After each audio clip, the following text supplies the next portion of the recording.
আপন জনকে যে ঠকায় সে নিকৃষ্ট জালেম, নিকৃষ্ট জালেম, নিকৃষ্ট জালেম।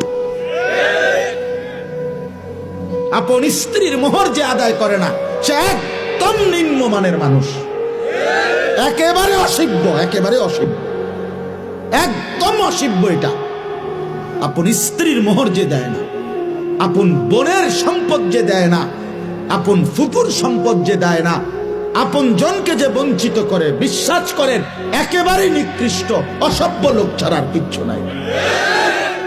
অসভ্য মানুষ, বেহায়া লোক, বেহায়া।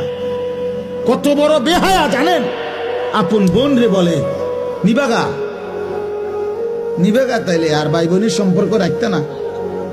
হ্যাঁ, আমি জানি না, আমরা তো এই দেশের মানুষ, আমি জানি না, আমি কি শান্তির দেশে থাকি নাকি?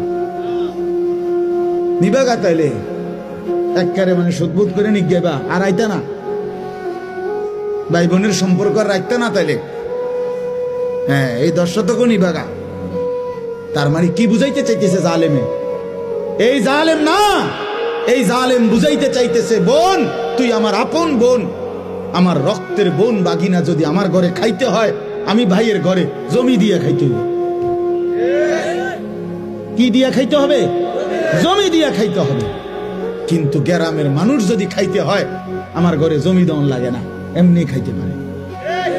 তুমি কি গ্রামের মানুষরে মেহমানদারি করাও না? কথা বলেন না কেন?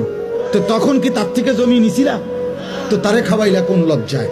আর আপন বোনের বেলায় কও যে নিবাগা, আর আইতা না তাহলে আর নিতে না, একবারে নিবাগা সুদবোধ কইরা। কি পরিমাণ বেহায়া মানুষ!